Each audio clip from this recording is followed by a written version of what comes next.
NAIA Division II, Division III, JUCO, and we're just trying to shine a light on those programs so that kids back home or kids wherever are listening to this might know that if they didn't necessarily feel like they hit their peak or their potential, they want to be a college athlete, student athlete, we can find a home for you. And so we're just trying to shine some light, give some shine to programs that, don't get noticed by maybe Flow Wrestling or some of those other big name outlets that are just focused on, freestyle and maybe Division I stuff. Sure, for sure. There's a lot of that out there, man. A lot of great places. You got a solid shirt on yourself there, Jimmy. Thank you. Yeah, we had Coach on. He's a solid human being.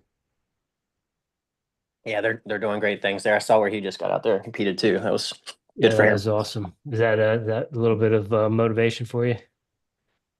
Yeah, I mean, it's good to see, right? It's good to Yeah. see like the story of it with Noah and all them, right? It's for me, it's something that I've been kind of debating for a long time, right? It's just, I, and some of our guys, I mean, like Zane's in the room, people that are doing well, like another one that I'm wrestling with, and I know there's a lot of guys that are doing stuff on the open that I can beat, right? And go out there and wrestle. And so, I had a lot of really good college wins, right? And I'm a pretty good freestyler, have good hips. And so, yeah, I mean, just, part of it, I had a lot of really big college wins and different things. And so, I beat Hidlay, I beat Hayden, I beat David McFadden. Those guys are, guys who have done really well on the ladder. And so, I know talent wise, I can still wrestle, and I'm wrestling every day with these guys. And so, and at the same time, it's like if I'm going to expect a lot out of them and all this, and why not do it myself?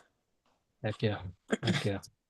Well, not that I'm stepping on a wrestling mat, but I'm 49 and I'm still running ultra marathons and trying to get it done. So, Right. where there's a will, there's a way, and I'm a firm believer if you put your mind to something, you can definitely get it done. Yeah, if the man above is going to allow me to keep doing stuff, then yeah, I think it's a slap in the face if I'm just sitting around being stagnant. So, Heck yeah. Awesome. All right, ladies and gentlemen, we are back. We are here, you are there, and we are excited that you are joining us this evening. We've got a great episode tonight, another great wrestling coach. We're going belly to belly with Dylan Cottrell.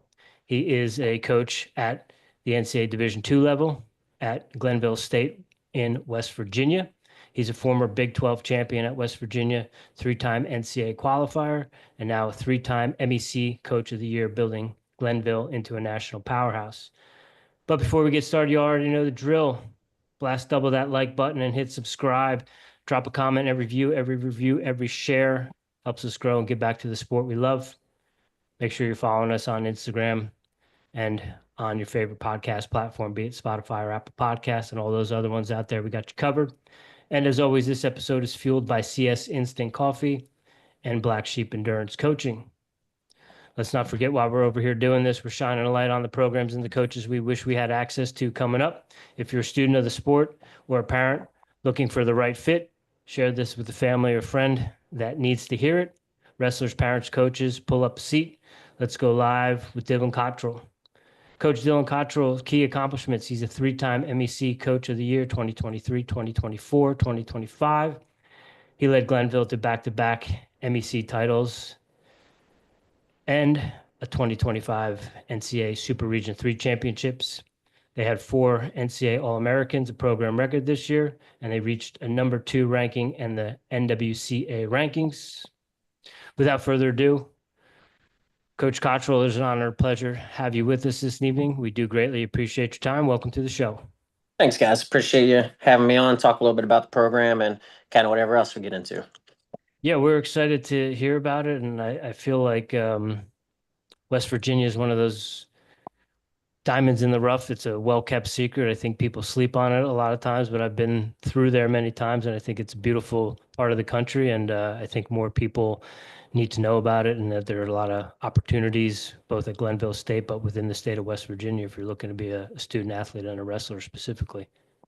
Yeah, I mean, great Division II area. We got a lot of Division IIs in the state in general, and had success. We'd be going into our 5th year, and so took a program from absolutely nothing in the middle of COVID to as high as second in the country this year, and had some stuff happen that didn't end up exactly where we wanted. 4 All-Americans is awesome, but we also had 2 guys that were number 1 in the country that pretty much didn't even get a wrestle at the NCAA tournament. One being a 2-time national finalist that didn't even wrestle in our region, and then a number 1 seed that went down with an injury in the first 50 seconds of his first match. And so you have 4 All-Americans that are not 2 guys that was number 1 in the country all year. And so that's tough, but that's wrestling, man. You never know what's going to happen, who you can get to March. And so we had an extremely talented room. This year was a lot of ups and downs. With talent, becomes usually a lot of personalities too. And so you're managing a lot of personalities and trying to figure out what's best. I mean, I'm learning at this thing as well and trying to get better every year. And so it's always fun. Every season's different. Everything's just a different wave coming at you, and you try to learn and get better from it from both sides. But yeah, pretty excited about the group we got coming back. The last year of what happened, and just in general where the program's going. But yeah, man, West Virginia is a great state. I'm from West Virginia, and beautiful. Got a lot of bad stereotypes, right? Yeah. Which some of them are true, but not all of them. But nah, it's a great place. A bunch of people that would do anything for you. You break down, everyone's get out of their car, help you put a new tire on. A lot of good people, right? It's a great place and great people in it. And so, if you like outdoors too, man, you can't beat it. Our campus is beautiful. I mean, we have a 350-acre farm just for the kids, right? To hunt, fish. They do like the land surveying on it, hike, and so it's a lot different, right? We got a gun range on campus. That's something you don't see in a lot of places. And so, a little different. Get out there, get off your phone, go do something. You can go an hour and get some of the best hiking, on the East Coast, go another hour and be skiing, and then go, an hour the other way and be at, stage 5, whitewater rafting. And so there's a lot, man, to do. It's a small university, but these guys get out and they go do stuff, not just sitting around in their college town all day and on their phones in their dorms. And so I think it's pretty nice for these guys to just have something different rather than being in a big city, and being able to also have major resources from our school to be able to be national champs. We had Jimmy and I at hiking and mountains, so we're in. and farm and gun range, and we don't even play with guns. Yeah. I mean, it's just different, right? It's a and like I said, I'm from West Virginia, and so I grew up actually like an hour from here, and so I'm used to it. But like before this, right, I was coaching at Brown, right, like, and so one of the most liberal places in the country, right, and so I've been different places, seen different things, and to each their own, and they're both all great. But yeah, it's just a lot different, and we have city kids come here, right, and fall in love with it, right, Yeah. meet their wife and stay in West Virginia, and so it's just something different, a different place for people to be able to go. And then the wrestling's top notch, right? I mean, we wrestled, multiple Division 1s this year. We wrestled Morgan State, which is Division 1. We took 8 out of 10 from them, and so those mid majors we can compete or beat those guys with the talent we got. And so you don't have to go to a Division 1 just because there's the letter 1 or number 1 in front of it, Division 1 instead of Division 2, right? Like that's coming from someone who wrestled Division 1. Like there's a lot of good guys here that could wrestle in that tournament and wrestle in that division. And so hopefully more people get away from the stigma that I'm just going to be a Division 1 athlete to be a Division 1 athlete. Like that's great, man, but you also collected gear for 4 years, right, and didn't have a wrestling career. Like, glad that you can tell it to your friends and lie, but like we have people here that are actually wrestling and competing 100 times, and really wrestled in college and didn't sit around, and I just don't get that, man. I don't get just being part of something to be part of it. When you can go and yeah, and so we want to be a good outlet for that, and you got a lot of good guys that see it maybe after a year or two, and then they find this as a destination. Well, we've been really successful because of transfers, right? Like 8 of our 10 starters last year had wrestled at they started at the Division 1 level before. And so, yeah, use the portal, kind of go from there. But, this stigma of I got to be Division 1, kind of Division 1 or bust. I don't really get that.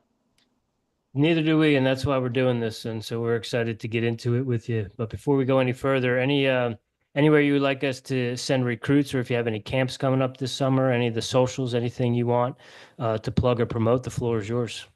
Yeah, my social, my personal is swipes 165. So SWIPES 165. And then our Instagram, that's my Instagram. And then Instagram handle for our wrestling page is GSU_wrestling. And so both of those are the easiest for us. We do a lot of recruiting through our Instagram, whether it's my personal one or the actual account for the wrestling program. So I'm not big into Twitter. I try to stay off that, to be honest. There's a lot of crap that's on Twitter. So kind of stay away from Twitter. And Instagram's our big thing where we're at. I mean, I can always get emails. It's dylan.cottrell@glenville.edu. But try to stay in the modern times and not in the 2010s on that one. So waiting on the emails to get back and forth. So yeah, Instagram's the easiest. I'm pretty fast with that. And to be honest, I would say 95% or 99.5%, like literally over that, is the recruits we've got is through Instagram. That's great. Awesome. We'll put all that stuff in the show notes for you. And we were talking a little bit offline and as we were getting rolling here, but we also like to share with our guests the through line, make the world a little bit smaller here. And one of your assistant coaches also just came off a great performance at the U.S. Open. Zane Lanham was a former guest of ours after he won his second national NAIA title last year. So that was the connection, and that's how we make the world smaller over here, little over here. Nice, nice. Yeah, Zane had a heck of a tournament, wrestled really well. I'm happy for him to get himself back out there. I think just with how much he's into working out in general, I think it's good for him that, like we were kind of talking about, not wasting time, just getting out there. And if you got the body to do it and you're healthy and able to do it, then why not go out there and show a little bit? And, I'm sure, he would probably even tell you that, little bit surprising just on the fact that it was just the first time he's wrestled freestyle in a long time, right? At that level. And so not about the result, just in general. Like you never, I guess it's kind of an unknown. You don't really know where you're at when you haven't wrestled at that level in a long time with those guys. But I know how good Zane is, and he does too deep down. And so I think a little bit of unknown, but also at the end of the day, like expectation is I'm going to go out there and compete to win it. Not just go out there to hang out. And so really proud of him. He's a heck of an athlete, an awesome wrestler. And so hopefully he goes into team trials and goes for it again. Yeah. He's got a great head of hair too. Yeah, he does look like Thor, doesn't he? No doubt. Coach, one other one we got for you. This might be a hit or miss here, but we know you were an athlete at West Virginia. Wondering if the name Mike Morales rings a bell to you. Yeah, I know Mikey a lot, Brick, New Jersey. And so, hung out with Mikey a good bit. Transferred in. To be honest, the start of me and Mikey's relationship was a little weird because we were in the same weight class, ranked about the same, and I transferred in at the time. And so I think he kind of thought, "Oh man, why are they bringing?" I transferred in at mid-year, my sophomore year. Like, why are they bringing this guy in?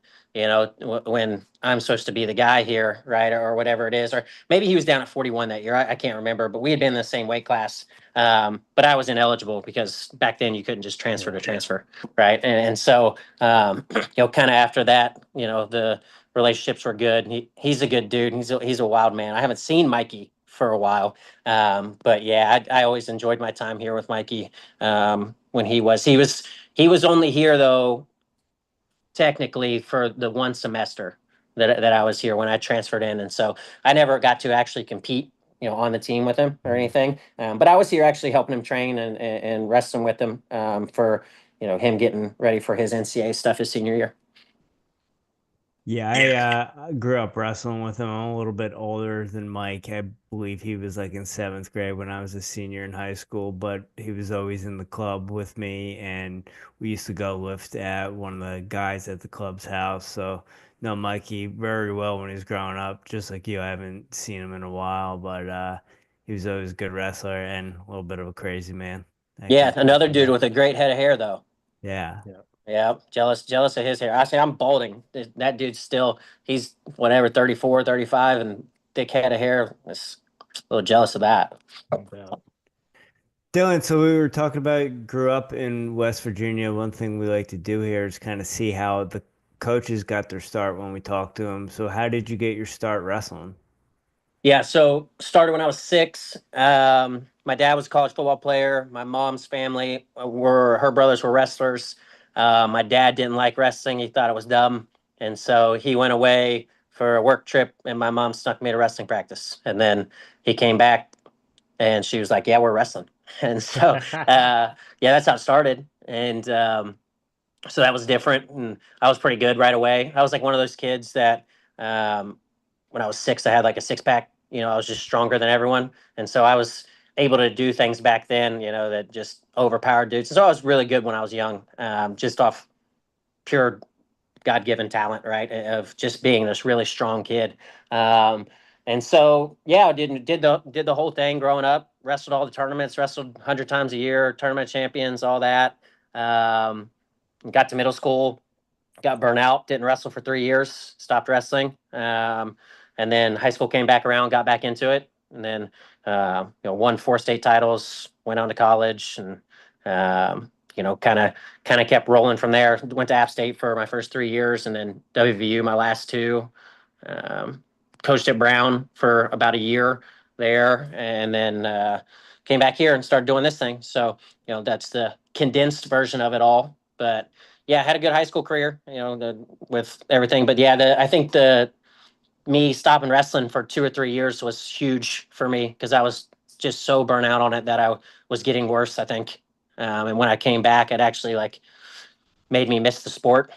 Don't get me wrong, I fell behind in those 2 to 3 years, and so like I had to really play catch up. But I think in the long term of things, it was the best possible thing for me, was to take a little bit of time off, and then once I got into high school, I really loved it again and was coming back through, and so that was fun. And had a good high school career, but I was under the radar as a recruit too because I didn't commit all the way until maybe March, end of May, like around this time or later, because I was really debating on playing college football. I was the player of the year in West Virginia as well, and I had like 60 touchdowns my senior year, and I had money to go play at West Virginia, and so like I said, my house was kind of divided on that with my dad being a football player. And so I really, really considered football, and just ended up picking wrestling because just all the hard work in the sport, I thought I would regret it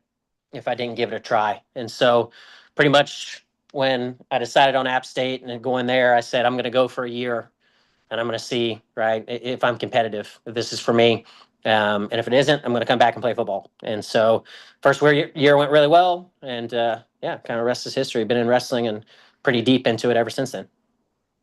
So I want to go into how you got into coaching, but I don't want to look over the fact that you said you were a stud growing up, but then you didn't wrestle in middle school because you were burnt out. And you said that kind of helped you, but when you came back, you felt a little bit behind the 8 ball. So did you feel like you were sprinting the whole time through high school to catch up? Obviously, you won a couple state titles. And does that help you with kids that are in the room and you can kind of see them getting burnt out, having those conversations? Yeah, I mean, like it's pretty obvious. I mean, we try to keep it fun, but this sport's way too hard to just feel miserable and like it's a like it's a business only. And so, yeah, I think it can help. I was a kid, man. Like my friends were playing basketball. I wanted to be, I was 10, 12 years. I wanted to be around my friends, right? And so, and it just wasn't in wrestling all year round and doing that. It was just a lot. And but I fell behind. The couple kids that I was really close with that maybe I was beating, before, when I came back, they were beating me in close matches. It wasn't like I fell behind massively or anything, but it was, I could see it, right? I could see, guys that were, I was really close to had gone a little bit. And so, yeah, I was playing catch up for first couple years, more so in the national scene, I think when I was going, but I never really wrestled in too much stuff nationally, like I said, because a lot of times, like right when wrestling was over, I was done. Right, I was training for football, and so it was a little bit different. Like I was not fully committed to wrestling at all. That's why I got. That's why I was so like a better. I was a better college wrestler than I was high school because I was actually committed and I was learning how to wrestle. I wasn't just winning matches on being really strong and athletic. Like I was learning how to wrestle through positions and position wrestle. When I got to college, I was just an athlete. Like I was not a wrestler. And so but that's why I got so much better and I was ranked in the top 10, all 4 years at one point during college. I was never in the top 20 in my weight class in high school ever. And so, things just, I guess I kind of was really solid really early and then like fell behind a little bit through that like technique stage. And then when I got to college, kind of like late bloomed again. But yeah, I mean, I high school though was kind of easy and for me in West Virginia. Like I really debated on transferring to Ohio and wrestling there to get better competition because I needed it. I needed it at the time and almost did. I actually got accepted into Walsh Jesuit. It's a private school up there. My junior year, me and another kid. He was a four-timer here. We were going to go. He was a senior. I was a junior. We went and applied. I got accepted. He got denied, and so we ended up not going. I ended up kind of staying loyal to stay with him his senior year. But that's something that could have helped me a lot. At the time, I needed that because I just needed a new push at the time. I won 4 state titles and I didn't get scored on in 16 matches. Like I didn't give up a point at the state tournament in 4 years. And so I just needed new challenges, right? Like during the year, because I was still going to play football. I knew that. And so like I knew that I wasn't going to be getting the same off season that other people were because I just wasn't putting in the time. And so I was really trying to help myself. My dad's from like that Stowe, Cuyahoga area. And so his mom still lived up there. So I was just going to go live with her during the school year and wrestle, but didn't end up materializing. And so, like I said, even with that, right, I kind of fell behind with like the training I was getting here. And so when I went to college, it was a big change for me because I was able to actually learn how to wrestle, learn to wrestle through positions and all that. And so I kind of jumped back up when I went to college as well. When you did step away in middle school, was the thought that you were going to get back to it, or was it I'm done with this?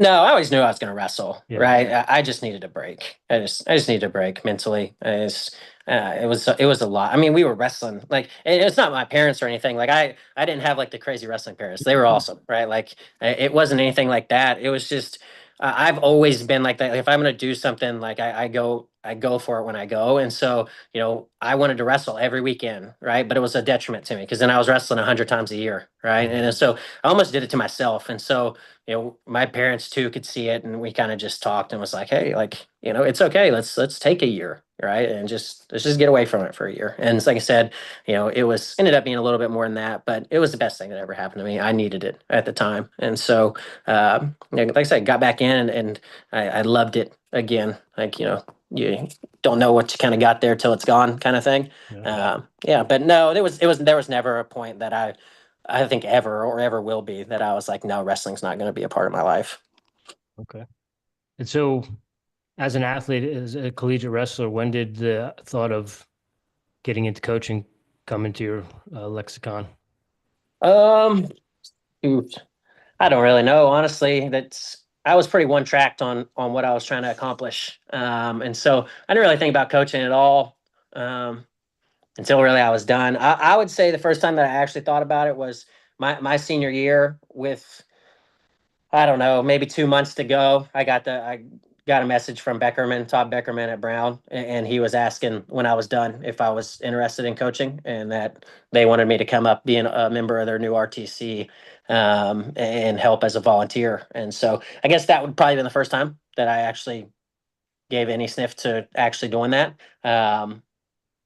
But yeah, during college and high school and stuff, it was never really a thing. I was just focused on what I was doing and trying to take it. I try to be as present as I possibly can be and be where my feet are. I know you got a plan for everything, but at that time, and I think a lot of people will say that, like when you're competing at that level in the top 10 of Division I, it's really hard to have your mind in 3 different places if you're gonna really. It's such a job, right? It's such a job to be able to compete with those guys and take so much out of you. And so, maybe for other people they can do it, but I didn't really have the capacity to be focusing on anything else. I was pretty robotic in what I was doing and what I thought I needed to do to accomplish those goals. All right. And you mentioned that you really weren't thinking about it, but when it happened, you had the opportunity at Brown, and then Glenville opened up the year later. Did you kind of just take it, hey, I am where my feet are, and we're going to take this all the way, and in 5 years, that's why you have such a good program? What's the key to that success in such a short period of time? Yeah, I mean, I think anything I do, I have a pretty obsessive personality, and so I guess more like addictive, and so I jumped in pretty hard, and I don't want to lose. I'm a competitor, and being from around the area helped a lot of being able to recruit West Virginia and recruit the best guys. My national champ I had here was from West Virginia, an hour away, and he was a guy that we kept from going Division I, and so yeah, I think there was a lot of factors to kind of getting it to where it was. I mean, yes, I worked my butt off to make it happen. I mean, the first 2.5 years of the program, I was by myself. It was just me. And then, I got one assistant that's kind of helped me and really helped me take this to the next thing. And, Coach Jonathan Andrietta, we got him from Adams State after he won a national title there. And he's been a huge, huge part for us and me to take this program to the next level as well. But yeah, so I didn't mention that one part. When I left Brown, I didn't just come straight to Glenville. So I went and finished my master's degree for 2 years at Marshall. Um, Actually, when I left Brown, I was done with coaching. I kind of had a sour taste in my mouth with coaching, but just because the Division I level, it's really political, and I didn't really like that, and so I was kind of done. It's really honestly why I haven't went back to Division I yet, because I've had offers to go coach as an assistant at different places Division I, but you know I don't really know if I want to get into that world of that. On top of it now, with the money being in there, I don't really know if I want to touch that. The I like the fact of college sports being college sports, right? I don't know if I really want to be a semi-professional wrestling coach in my mind. Um, I don't know. We'll see. Maybe one day. But for right now, I'm pretty happy with coaching kids that are happy to be here to get a college education and wrestle. Not be here to make money and use the program, use other people to get ahead. And I get it. Don't get me wrong. Shoot, I wish they had it when I was there. I could have maybe got a car out of winning the Big 12. I mean, I was the first one in history, right? Like I could have got something out of it, but I just don't know if that is for me. That's kind of what left a bad taste in my mouth anyways, was stuff along those lines, and it didn't involve money. And if you involve money in anything, it only gets worse. And so, yeah, I got out of that. I was kind of done with coaching. I did my master's. One of my best friends, he was in med school at the time. We were going to actually open up a private practice together. And so I had mine in healthcare admin, and he's a plastic surgeon. And so we were going to do that together. And just life kind of happens, right? I ended up getting, I have my master's and could still go do that if I wanted. But my dad got sick at the time. And so I moved back closer. The job came open at the time. And yeah, just kind of the perfect storm. This is where I guess I was meant to be for a little bit. So now we're here doing it all in. So, what was the goal when you took the program over, and how's it going? Well, the goal was always to win a national title. I wanted to do it in 5 years, right? And so we didn't do that, so that's disappointing, right? Because this was the fifth. But we also were, a top 5 team in the country and number 2 team in the country for most of the year. I know this year could have went different, but I'm not a person on what ifs. So I'm happy. I'm really happy with what we're doing. And I think we're going to find that national title here. When's it going to be? I don't know. We'll see, right? That's a lot more on the guys, right? I got to do my job of continuing to bring in a lot of talent. I think recruiting is what I'm best at, and so I'm going to continue to bring in guys that I feel can be national champs and go from there. But a lot of that's going to be on me surrounding myself with a lot of wrestling talent, right, and helping them develop, and surrounding myself with a really good staff. Our administration is super helpful. We have great donors here, and so I got everything I need, right, to do it. We just got to go, actually get it done. It's not about talking about it; it's about action.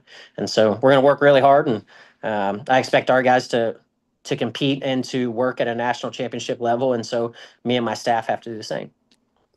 Dylan, you said recruiting is what you're best at. What makes you say that? Well, I just think that I'm a pretty good salesman on what we have here, and what is the high points and what we can do for someone, and highlighting what Glenville does for that.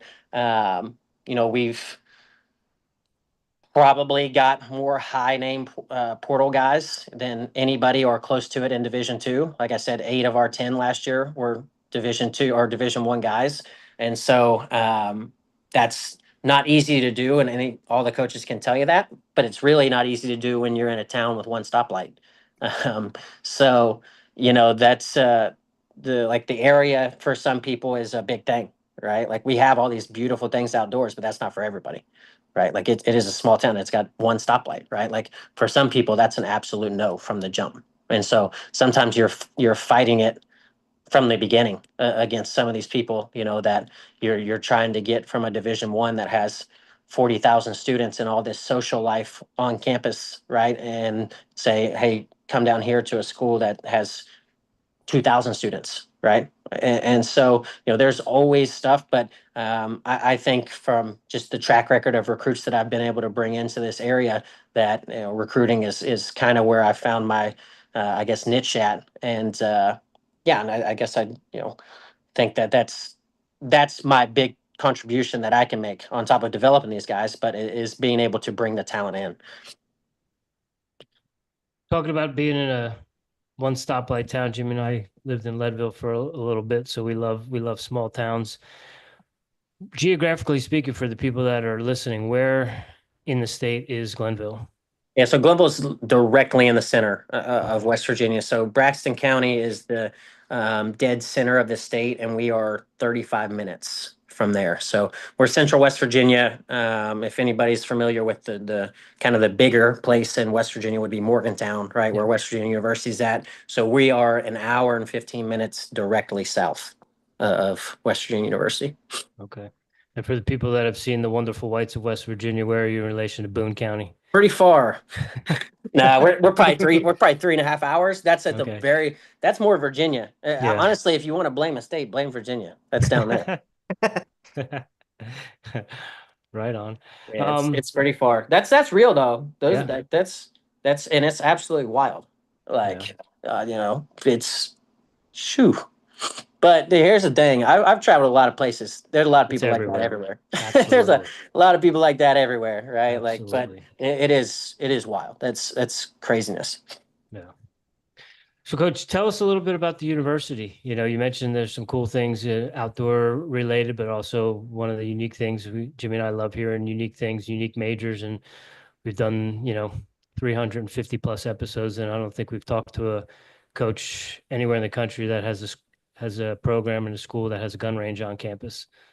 Yeah, it's a lot different. So, I live about 2 minutes from campus, and the gun range is about 3 minutes from me. There's a golf course that's 40 yards from me. A lot of different stuff, and we have a big land resources, and so oil and gas is really big in this area, and so they're able to do different kind of majors with land surveying and environmental science. Can be a game warden if they want, fisheries. And so a lot of different stuff that they can do. You're talking about on the major side that is outdoors related, and have everything that's normal too. With we changed from a college to a university 3 years ago, and so now we have the grad schools with the MBA, and we just brought in actually one of my old Brown wrestlers partnered with us for our MBA program, to bring in AI, cybersecurity, a couple of other tech things like that they can kind of concentrate in for their MBA. So that's cool. Education is what the university was founded off of. So our education program is top notch here as well. And then if we're talking about like our most prestigious area would be criminal justice. So we work a lot with the FBI and Homeland Security here. And so our criminal justice program is top 15 in the country. We actually have some of the most state-of-the-art things in the world, right, for criminal justice with, we have, I call it the murder house. So we have a house that is on campus that is their lab, and they do all their labs in there. So you'll see people running down the street like with blood splatter, different stuff. It's pretty funny, to be honest. And they go in there and do mock crime scenes, kind of like the Dexter stuff. And so you'll have that, which is pretty interesting. One of our professors in the criminal justice, one of the old ones, he retired 2 years ago. He had his own show on Netflix with that kind of stuff. So that was cool. And then they have this machine called the Milo, which it's virtual reality.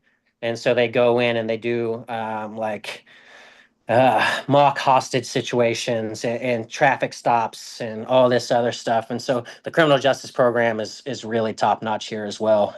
So you can kind of get everything that you would have at a normal city university with the you know more broad majors, but also having stuff that goes with the outdoor as well. That's a little bit unique to our state. And yeah, so a lot of different things. And yeah, the gun range that was a different one for me too. I was a little surprised with that. And so, but they do a good job with everything, with the rules within the state. And our public safety actually too allows students to kind of check their rifles in for rifle season. And so they just keep it. When rifle season comes in, they check them out, go hunt, bring them back.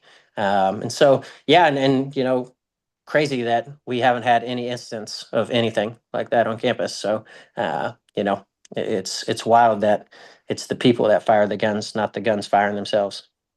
Right. Is there like a clay pigeon team on campus or anything like that? No, we don't have a Competition team? shooting. Yeah, we don't have a shooting team or anything or rifle. Which is kind of surprising. So they do have a gun club, Yeah. right? That people are in, and but no, we don't have like rifle. Like WVU had rifle as a sport, right? And they were one of the best in the country. They won NCAA title like every year. So we don't have anything like that. They might have something club here. I don't know. There's obviously on college campuses, there's clubs for about everything. Sure. Coach, when hunting season starts, is there tumbleweed in the wrestling room? You have a hard time keeping the kids on the mat? No, to be honest, our guys fish way more. All right. Like right now, I have a tougher time of getting these guys in there for freestyle season because they're out fishing because it's getting nice here. And so, it's been cold all year, and so now they're out fishing. We have a millionaire, well, I should say close to a billionaire, that is like our big donor and lives on like right by campus. And our guys have figured out that they can go fish his private pond because he likes wrestling. And so right now, like all those dudes are out there catching massive bass because no one fishes it ever. And so they're loving it right now because they found like their honey hole. All right. So any recruits or kids in high school that are listening to this podcast and they're hearing about the outdoor majors and the outdoor lives and their ears are perking up, what kind of student athlete, what kind of wrestler is going to be a good fit for the program? Well, we're looking for someone, right, who wants to do, how they do one thing is how they do everything. And we talk about that a lot, of making sure that their outside life is consistent with what they want to do with wrestling, because that stuff matters. There's not many people that I've met that they don't have those two aligned and things just go well for them. And so we want to make sure that they're good kids who want to go to college to be better men when they leave, right? And so there's not a lot of guys at Division II, right, that are going to be our Olympic guys, right, and going to wrestle and have a full career where it's paid for and be able to make a living wrestling. Okay, so that means that we, as much as we want them to win national titles and do that for them, we also have a strong responsibility to make sure when they leave here that they leave as a better person and ready to go be an active member in society and be a good product to society. And so, we want to make sure that people want to be good student athletes and not just here to wrestle. And I know that's hard because as a coach, all coaches are going to a little bit inherently be biased and be like, well, I want guys that are going to win. Right. And sure, there's some times where you take a risk on some kids and you hope, hey, I can, this guy will help us, but I can also hopefully help him, right, be better. And so, and we've given kids multiple, right, that second chance. And this has been a great place for kids for a second chance because where it's smaller, there's not a lot of distractions, right? And so they can come here, they get their grades back up, they focus in, They kind of reset on what's my priorities, right? Why am I at college to wrestle? Okay, let's focus on wrestling and my academics, not going out and doing this stuff every weekend. And so, at Glenville, we've really been able to help those guys that, maybe took the wrong path at a Division I, a JUCO, an NAIA, whatever it is, right? To have a second chance and be somewhere where they have a coaching staff who is younger and can relate to them pretty well, and I think that helps because I don't want to be a coach that our guys follow me out of fear, right? I want it to be out of respect and to be out of a friendship, right? And so I think we do a really good job of that with our guys of towing the line between friendship and that respect. Our guys know, when we say something that we're still in charge and they need to do it and they're going to do it at a high level. But, they're not afraid to come to our office and have real sit downs of, life, what's going on. Right. And that's something that's always going to be important to me. Right. It's always going to be important of building these relationships with these guys and helping them be better people by the time they leave here. I'm going to help them with the wrestling no matter what. They're going to be a better wrestler here and they're going to get to wrestle for national titles individually and as a team. And that's an awesome caveat. But we're also going to help these guys be better people. So I'm interested. You mentioned you like taking a chance on a guy, giving him a second chance, and being someone who wrestled at JUCO and then coached at JUCO. I know that those second chances don't always work out. Are you batting 500 with those second chances? Yeah, I would say honestly, we're over that. I'd say the second chances we've had more good than bad. There's always going to be some that it just doesn't play out, but for the most part, even those guys, we've kind of helped get to another place that might be able to fit them a little bit better, right? Or not even maybe better than here. It's just like that they had their one shot here, they messed it up. Okay, I'm not going to give up on you. I want you to succeed. I'll help you get somewhere else, right? Let's not make the same mistakes twice. And so, we've sent multiple guys that, just whatever it was, right, somewhere else, and they've succeeded there. And I think that's part of it, man. I made plenty of mistakes in my life, right? And so I'm a big advocate on getting that second chance. If they keep messing it up, that's on them, and they're going to have to figure it out, and that's okay. But going to college, right? Like we tell a lot of the recruits and their parents, like we don't want them to be perfect here. We want them to make mistakes so we can help them grow, right? That's part of it. And so, but we can't keep making the same mistakes over and over again. That's again part of the growth. And so, that's big. And a kid makes a bad enough mistake that they can't be here. I'm still going to try to help them, right? I'm still going to try to help them get it together because that's what I would want, right? When I was in places or made mistakes, I wanted someone there on my side too, right? Not knocking me down more. I wanted someone to believe in me and say, all right, like that was not good, right? That's not how we do things. Let's fix it, right? And give a shot and go from there. And so, but yeah, they've been over 500 for sure. We've had multiple guys that have done a lot better here. And I think a lot of it's the area. I think that not having distractions. I think that's a lot of why we win too. That helps, right? Our guys are here to wrestle, right? They're here. They're not here to party. Is that a big selling point for you when you're Yeah. talking to recruits and guys coming from the portal that like, hey, um, big cities, big places offer a lot of distractions. You're going to come here. We're going to focus on your academics. We're going to focus on the wrestling. And, if you like the outdoors, we've got plenty of stuff for you, but there's going to be very few distractions. Yeah, it's massive, right? And like I said, it's not for everybody, but it's a huge part. It's what's expedited what we're doing. It's what expedited what we're doing. And so, yeah, these guys, they focus in, they get back to it. And I think they're able to just some kids, man, they need a little something extra, right? They have a tough time saying no. We all know that one person, right? It's a good person that, they got a good heart, right? But man, if they get around if they get around the people, they're going to say yes, right? They're going to say yes and they're going to go do it, right? And we can put them in an environment where they have way less of that, right? It's never going to be zero, but it's a lot less. And that's some people, man, that's just what they need, right? That's what they need. And so, yeah, that's a huge selling point, especially for someone that needs it, right? And they know it, right? They'll talk about it on their visit of, yeah, this place could be this could be exactly what I want, right? And then it's convincing them, right? That's the hard part is convincing them to take the step, right? Because in their mind, they'll get recruited by somewhere that's big, and they're like, well, I could still go there and still have fun, right? And it's convincing them, hey, man, get out of your own way for once, right?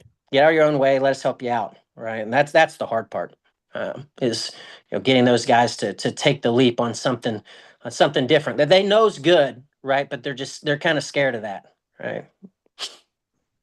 Well, with all that being said, and you said you had 8 out of 10 from the transfer portal, how's the transfer portal treating you this off season, and how are things looking for the 2025-2026 season? Good. Sorry, I'm moving on you. I'm trying to find a charger.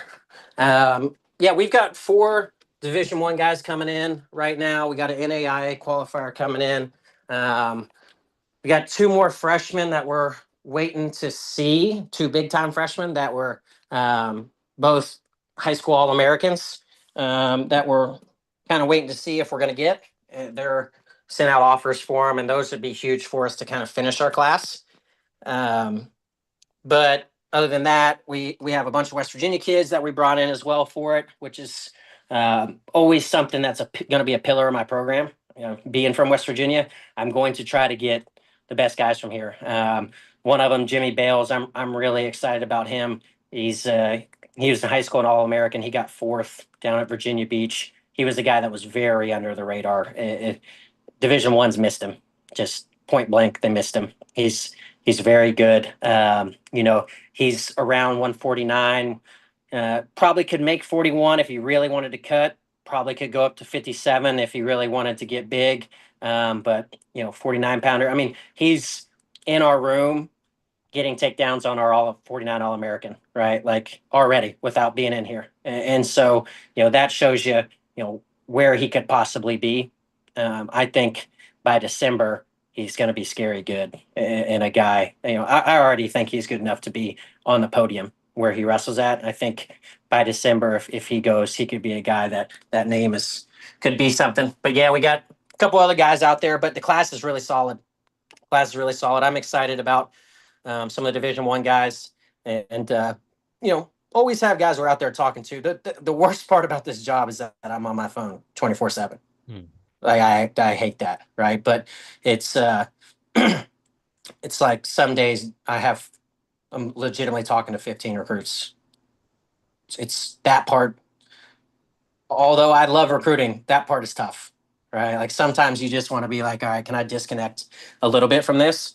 And your mind's in a lot of places. But the one thing that I guess I've learned from recruiting too is when I first started doing this, man, I would get really up on when we got a big one, but I would get really low when we missed one that I thought we were going to get. And it was like detrimental almost to my health, like with how stressed I was about that, or you're looking on someone else's and you say, you got Parkside shirt on, right? You see Parkside gets a big one. It's like, damn, right? Like, we like that guy.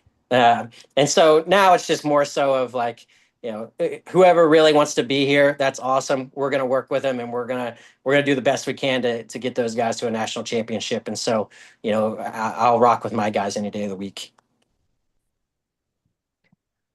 Is that with what's in the room? And I know you see some Ohio guys, some Virginia guys, some West Virginia guys. Is there a little bit of like turf wars in there? Some trash talking going on amongst the different guys from the different states? Do they band together? Yeah, no, if there's any PA guys, it's always them talking, which is fair. But they're always going to do it. Gabe's from New Jersey, so he talks about Jersey all the time, or Nice. 49. Yeah, I mean, I guess there's a little bit, right? West Virginia gets crapped on, as always, right? But then I always am like, well, guys, the guy who beats you up every day, your coach is from West Virginia, so we need to calm down a little bit, right? Like, let's relax on the West Virginia talk here. Now, we're pretty diverse right now. We got 2 California kids. We got a kid from Florida. We got a couple from Indiana. And like I said, we're always going to have the East Coast, right? With the Jersey, PA, Ohio, West Virginia, Virginia. And so we're scattered a little bit all over there. But yeah, it's a bunch of different dudes and a lot of talent. They mesh pretty well. They're close. I think that's another great thing about here is like, they're not going out to the clubs and partying and being really cliquey, right? All of our guys hang out. And so the culture of the team is almost more like a high school, I would say, than a college, right? Where, they're so close and spending so much time together. WVU was awesome, man. But like, everyone was going out. It was going out, dude. Like you had the 10 guys who were starting and maybe the 3 who thought that they could beat a starter out. And those were the dudes who were checked in the whole year. The other 20, once preseason was done and they kind of saw the writing on the wall, yeah, they're at practices, but that's about it. You know what I mean? And so I just don't want that, right? I don't want that. And again, the area helps, right? Like there's downfalls to it, but man, there's a lot of upsides too as a coach, right? A lot of stuff that I don't have to deal with that, say a UND, right? Or a Grand Valley of just being in such a big area. Yeah. Right. That has to deal with a lot more of that. And that's something that I'm glad I don't have to deal with. Because when I came from WVU, right, I thought I've seen my teammates, I thought I was going to have a lot more of that kind of stuff. I've been here 5 years and I've never kicked a kid off the team for alcohol, anything alcohol related, or drugs, anything like that. And so I'm pretty proud of that. I thought for sure, I'm going to have way more of that, and so, that's a positive for sure. It's a positive. Nice. Well, you're gonna have to ask Gabe from the Airey Bros. You're gonna have to ask him, is it pork roll or Taylor ham, and then get back to us. I will, but who knows what that dude will say? It's definitely going to be the wrong answer. Where's he from in New Jersey? Paulsboro. Oh, okay. Pork roll. Probably be pork roll. Yeah. So I think that's Southern, right? Yes. Yes, Yeah. sir. Yeah. So yeah, he's Jersey boy. So he's the only Jersey kid we got. I think he's actually the only Jersey kid that AA'd in Division II, Okay, right on. which is wild, but It's a storied program they got there at Paulsboro too. yeah, no, I've heard a lot of good things. His brother actually is transferring into us too from Drexel. Okay. So we'll have his brother also. So good family. They're good dudes. And yeah, we the class we got, man, it's a solid one, right? I don't think it has like the big names like per se power that we had last year, but we got a lot returning too. So we kind of already had our nucleus of guys coming back with. We got 3 of our 4 AAs returning, plus our 74, who was number 1 in the country and got hurt at the NCAA tournament. So you got 4 dudes who, very, very high likelihood of being on the podium. And then our 41 from California is coming off red shirt. He beat the number 3 seed at the tournament, and he beat the Kyvon Grace, who got second. And so, like, that's a pretty good red shirt to come off too. So we got 5 guys coming back that, like, I'm very confident can be on the podium with the 4 Division I guys coming in and a couple other high schoolers. And so, if I do my job, we could have a pretty good year again. All right, let's go. Coach, one last one I got for you. If Rich doesn't, before we get in the Final Four, you mentioned doing your job and you talked about being on the mat every day and doing the recruiting. What does your CEO position look like? How do you delegate tasks? Do you make Zane do the expense reports? What does that look like as far as running the business of college wrestling? Well, yeah, I mean, that stuff's a lot. So actually, Coach Andrietta does like all the P card stuff, which is our money. And so that's something that I was just more than happy to get rid of. That is the worst. And so, yeah, he does that. But it's a team effort on about everything that we do, right? We're trying to. I have a tough. So again, I was talking about like, me being kind of particular in the way I do stuff, right? I'm pretty controlling person, like I for sure was in my like training, and so I wanted things to go a certain way, and I'm like that with work too. And so that's something that like over 5 years I've had to get better at, is being able to delegate and let people do stuff, right?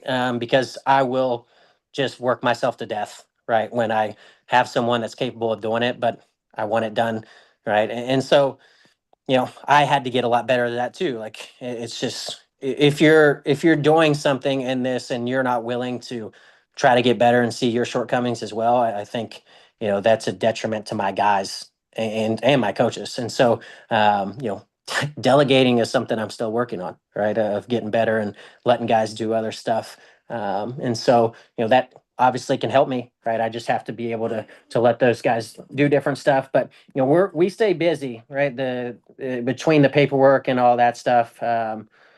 let Jonathan do as much as he can. I deal with a lot of the recruiting, right? The face to face and the parents, the donors.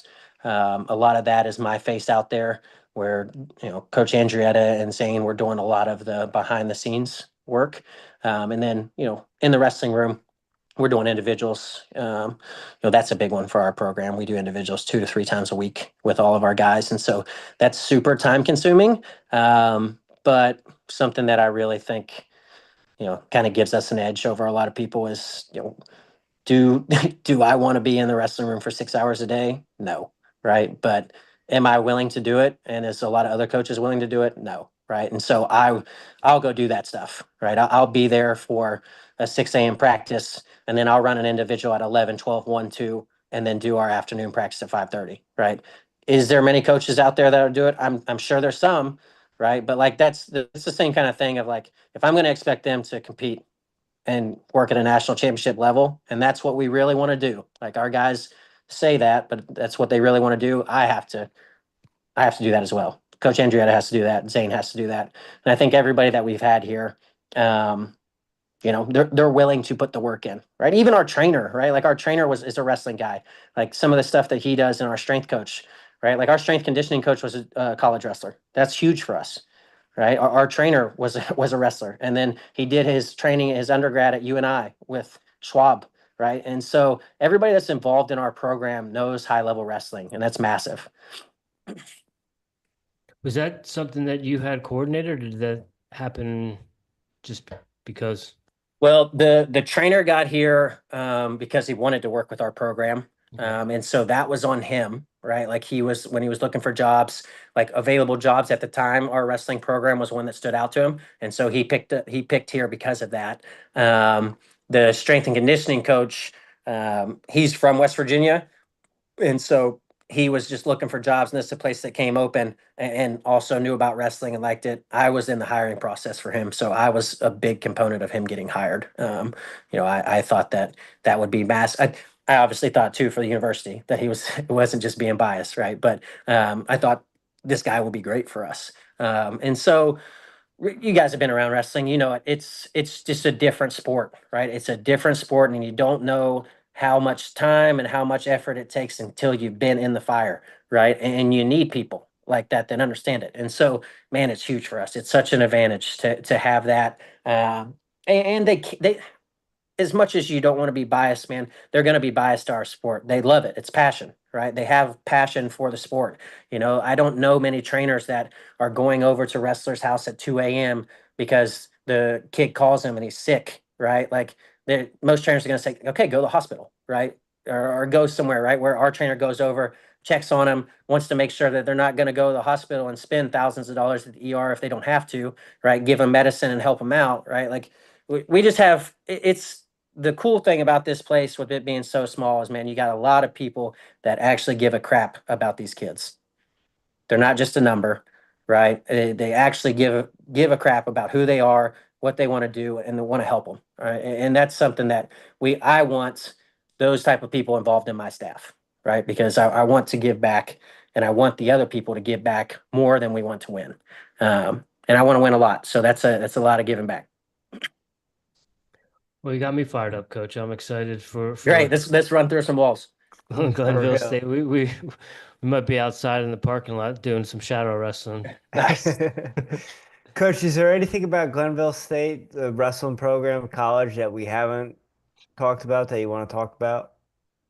Yeah, man, I think we hit on a lot. I just, in general, I would say that this is a place that you can go if you're a guy who's thinking between a Division II or Division I, or wherever, that you can go succeed, do the goals that you want with your wrestling, be a national champ, wrestle on a team that's contending for national champs, and also get the money that you deserve and not go into debt, right? I mean, we lose recruits all the time to Division I, a mid-major who we would possibly beat. And like, these kids are on like 40%, right? And they're on 80 to 100 here. And they're just like, Coach, I want to be a Division I guy. And I get it. Right? I wrestled at the level. Uh, it's just hard to have that conversation with them, because if you say, hey, man, like, you're probably going to collect gear. You're already out as a coach because they're like, well, you don't trust in me.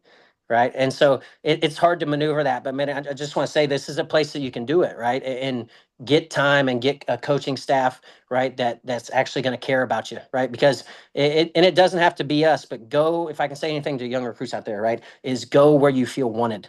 Right. That someone is, when you leave there, you leave the visit, that you feel like, okay, they really want me here. Right. It's not me just wanting to go there. They want me here. Right. Because that's going to matter. And so that's a huge thing with us. Like I said, I have a staff that, they're going to give back, and we want these kids to be here, and we're going to help them. And so, that's the overreaching thing about Glenville that I'll say is, like, you're going to get a program here with a bunch of coaches and a bunch of support staff. They're going to help you, no matter what it is, accomplish your goals in the wrestling room and outside of it. And so I think that can separate us for sure. I think the area separates us because it allows our kids to focus on wrestling and academics. That's, at the end of the day, that's what they're here for. And so a lot of great things to Glenville, a lot of great things. And it used to just be us kind of talking about it. Right now we have tangible results attached to it, that it's not just a sales pitch from a coach that you're going to get out there. It's actual results on paper. Right. That, hey, the things that we're telling you, it's happening for other people. Right. Come be a part of it. You're going to have a good time, and you're going to be around a lot of good people that are like-minded to what you want to do if you want to be a national champ. Well, like you said, Rich, I'm fired up. Final floor, sir. Yeah, do I it. just want to touch on too. I appreciate you talked about, one of the reasons Jimmy and I do this is, we're trying to let people know that you can go be a successful athlete and compete at a very high level, regardless of what division you're in, and Yeah, not come out of school with debt. And I think that's a Right. huge thing that Right. if kids aren't looking at that, parents need to be aware that, you can achieve your goals anywhere as long as you're willing to put your mind to it and work hard at it. Yeah. And I mean, like, we're fully funded, you know what I mean? Like, we're on full scholarships. We can help. We can help a lot. And it's funny because these Division 1s who these guys are going to, right? And they're so above the Division 2s, right? Like, it's all the time. It's crazy how they won't get back to me about wrestling us. Yeah. You know what I mean? And Yep. so it's like, hey, well, let's wrestle then. Let's do some stuff. But I also get it, right? Like, I know I'm leading a program too. Like, it doesn't look good if you bring in someone a Division 2 and you get beat by 'em, right? I understand it. And so, but at the same time, it's like, let's wrestle, right? Let's scrap. But yeah. And so, it doesn't have to be, and it's awesome what you guys are doing, by the way. I haven't said that yet, but it's awesome what you're doing, because it is the truth. And I'm the same as you guys, right? I didn't have the right people telling me that either when I came out, right? I didn't know much about Division 2 NAI stuff like that. If it wasn't for, it's the same way. It was Division 1 or nothing. And so I was naive as anybody else. Right. Yeah. Dylan, when you said make sure that the coach wants you there and you feel wanted, you almost made me cry. So I appreciate you putting that message out there, because kids need to know that, hey, just don't go there for the gear. Make sure you feel wanted and you feel like it's going to be a good fit. If you don't feel it in your gut, it's probably a place you shouldn't be. Yep. Yeah, I think it's huge on that. And that's why even when we get recruits, man, we tell them, some other coaches are like, here's your offer. If you got to visit, cancel it. You're going to tell me that, I tell all the guys, go to your visits. We want you to be here because you want to be here, right? We want you here, right? But we want you to be here because you want to be here.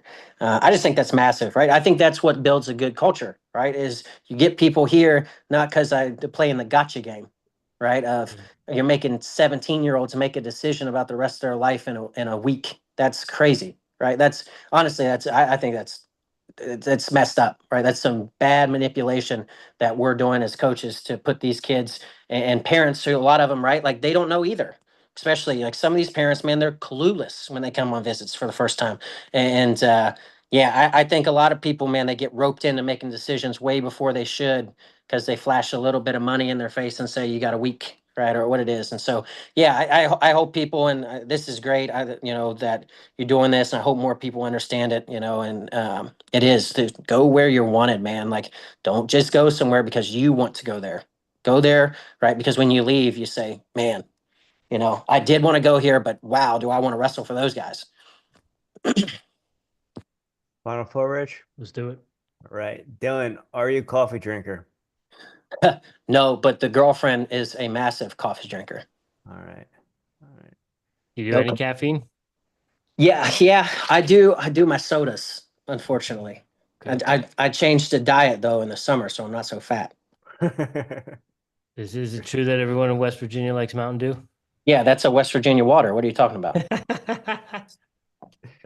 Is it called soda or pop in West Virginia? You and but you get a little bit of both, honestly. When I was younger, I called it pop, right? And now older, it's soda, and so I think that's a good representation of like how much it fluctuates here. Okay. Okay. Dylan, do you have any daily practices or rituals you do on a regular basis to show up as the strongest version of Dylan Cottrell? Uh, I wouldn't say something that's particular, right? I'm trying to attack each day and get better. I mean, that's the big thing for me. Like I'm very much on wanting to challenge myself to be the best version of me because I'm leading 40 other people, right? And so, like, there was even a time this year, right, to kind of say about this that I was in a place, right, where I had some stuff going on personally, right, and just because you're leading something doesn't mean you're not a human, right? And I removed myself from the program for about 4 days and let my assistants. It was the best thing, right? Because all I would have done is hurt them, right? With the space I was in, and so like that's a massive thing for me too. Is understanding of where I'm at, and if I got to be on all the time, if I'm going to be around these guys, I can't just be off. And so, I got to do stuff in my personal life and things to be right, and a lot of that for me is the normal things, right? Of, spending time when I can with my girlfriend and other people to, kind of re-energize myself, getting a good diet, doing all this stuff to just make life a little bit easier. So those are the big ones for me. I don't have anything that's super specific. No, just trying to wake up, attack the day, get better. And if I'm doing that, then I know I'm at least helping in some way the overall reach of this program. Coach, what are you listening to right now? Music, podcasts, audiobooks? Are you reading anything? Probably the biggest podcast, and I mean, I know this is, going to be the normal, but we listen to Joe Rogan a lot, me and my girlfriend, especially when we're doing trips or anything like that. So if I'm podcasting, I'm probably listening to something. We're both pretty big into like UFOs and conspiracy stuff. And so, Oh. yeah, so we both really like listening to that kind of stuff. And Let me get my tinfoil hat. right. For sure. And so those are some of the ones we listen into. She really liked. I think she listened one to from Gary Brecka the other day. I fell asleep because I was super tired, but I think she really liked that one. And so probably podcasts. We're doing Rogan. If I'm watching stuff, it's probably anime. I'm a big anime guy, and so like I just got done watching like Solo Leveling and a couple other stuff, and then wrestling too. Right, like yeah, I'm on flow too much, right? Like she's at this point, she just kind of, if flow comes on, she turns over and starts looking at Pinterest. She kind of knows. So she's like, yeah, I'm gonna just do this. But yeah, music, I'm so this might be weird, but I don't listen to music, right? Like the only time I listen to music is legitimately the only time I listen to music in the whole day is at wrestling practice. And so yeah, this never was. I never got into music. Other than workouts when listen to it when I worked out, but that's it. Okay. Have you come across the Danny Jones podcast? I have not. Check that out, and also check out Bledsoe Said So. And so Bledsoe Said So is a son of a guy who communicates with the Hawthors, which are orbs, and they come down. And he has a whole book. It's called UFO of God. Nice. So that Getting that getting the weird stuff. Love it. that will send you down a rabbit hole. But there's an episode of the Danny Jones podcast with Chris Bledsoe, the father. You might enjoy that one. Heck yeah, I appreciate it. Well, Coach, since you brought it up, I'm going to put it out there. We'll say we have five five questions. This used to be an old question before we changed up a little bit, but since you mentioned it, I'll ask you. You don't have to answer if you don't want to. Do you have a favorite conspiracy theory? I guess the one that's like coming up again, that I'm really interested because I think it's going to, outside of UFOs and stuff, is going to come up is like the assassination of the president, right? Like I think that's every time I'm like listening to something, it seems like it's going to actually come out, and so I'm pretty interested, in you've heard all the different things since we were kids, right? About it. And like, and then you had like the Trump situation where he gets shot again. And so like it kind of gets brought back up. And so I'm pretty interested in that because I just think that there's a lot of things changing right now politically. And so I hope some stuff comes out that like has been kept confidential forever is more of what I'll say with that. Right. But that's one that I've always, right. It's always been a mainstream thing. And I feel like that's an easy answer, but it is something that like I want to see if they'll put something out there like that. Like the person who's leading the free world, like did they like what happened there? And if they'll put that kind of information out, I'm really interested to see that. And so if that came out, that would be one that I guess I would be most interested in of some closure on conspiracy theory of all the different things of the who killed him, how he died, all that. Yeah. And the term conspiracy theorist was coined after that event, so ties See? all back. Yeah. And now our new one, our final question. It's a lighthearted one to close it out. You mentioned Mountain Dew, you mentioned anime. Do you have a favorite conspiracy? Sorry. Do you have a guilty pleasure? Oh, a guilty pleasure. Man. I my girlfriend's in the back. She said reality TV.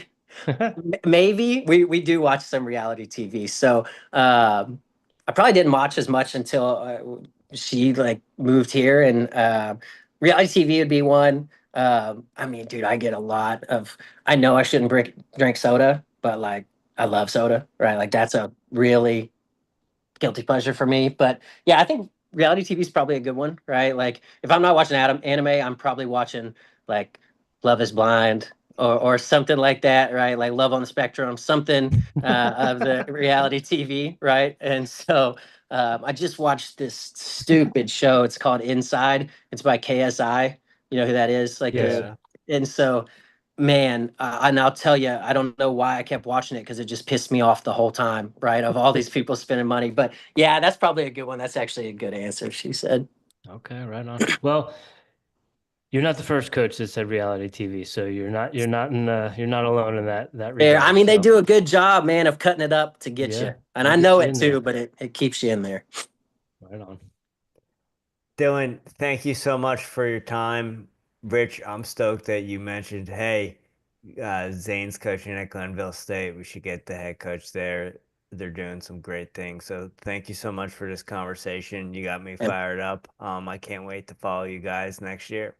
appreciate it. Thanks for having us on. Yeah, Dylan, it's been an honor and pleasure to get to know you tonight, hear more about the program, and we will definitely be rooting for Glenville State next year come wrestling season. So thank you for joining us. Thank you guys. Also, I didn't say, man, that shirt, pretty solid. This one or his? Yours. Oh, thank you, Parkside's sir. great too. Hey, nothing against Parkside. I love it, right? But I like that shirt a lot. I just got this at Walmart for $13. Can't beat it. Can't Nope. beat it. Well, I appreciate the love on the fit. All right, ladies and gentlemen, that is Dylan Cottrell from Glenville State University. We do appreciate him joining us this evening to fill us in on the program, all the great things they got going on in West Virginia. And we do appreciate you joining us. We hope you have a great rest of your week. We'll see you back next week. We will have Jim Greenwald joining us and also Eric Morley from Middletown North. So we're going back to the show.